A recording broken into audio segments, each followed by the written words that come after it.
دیکھ سکے، آپ کی بات کو سن سکے۔ حضرت عباس اور حضرت علی رضی اللہ تعالی عنہ اس بھیڑ میں کھڑے ہوئے تھے تاکہ رسول اللہ صلی اللہ علیہ وآلہ وسلم کی آواز کو دور دور تک پہنچایا جا سکے۔ اور پھر آپ نے لوگوں کی طرف دیکھا اور کہا کہ اے لوگوں، میری بات دھیان سے سنو، شاید یہ ممکن ہے کہ اگلے سال تم سے ملاقات نہ ہو سکے۔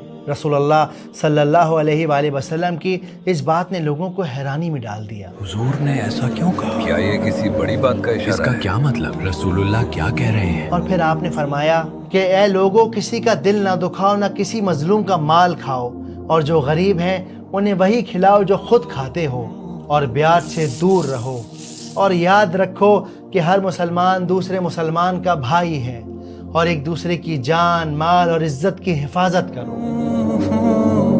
اور پھر اچانک آپ کی آواز میں ایک درد امڑ پڑا اور آپ نے کہا کہ عورتوں کے معاملے میں نرم رہو اور اللہ سے ڈرو، کیونکہ تم نے اللہ کا نام لے کر انہیں اپنے لیے حلال کیا ہے، تو ان کا حق نہ کھاؤ، ان پر ظلم نہ ڈھاؤ، اور عورتوں پر یہ فرض ہے کہ وہ اپنے شوہر کے ساتھ وفا کریں۔ اور دیکھو، بھٹک نہ جانا، میں تمہارے لیے اللہ کی رسی کو چھوڑے چلے جا رہا ہوں، اگر تم نے اس رسی کو مضبوطی سے پکڑے رکھا تو دیکھنا کبھی ٹھوکر نہ کھاؤ گے۔ اور پھر اللہ کے نبی نے کہا کہ اے لوگوں، یاد رکھو میرے بعد کوئی نبی نہیں اور تمہارے بعد کوئی امت نہیں، لہٰذا اپنے رب کی عبادت کرنا، 5 وقت کی نماز پڑھنا، رمضان کے روزے رکھنا، خوشی خوشی اپنے مال کی زکوٰۃ دینا، اپنے پروردگار کے گھر کا حج کرنا اور اپنے حکمرانوں کی اطاعت کرنا۔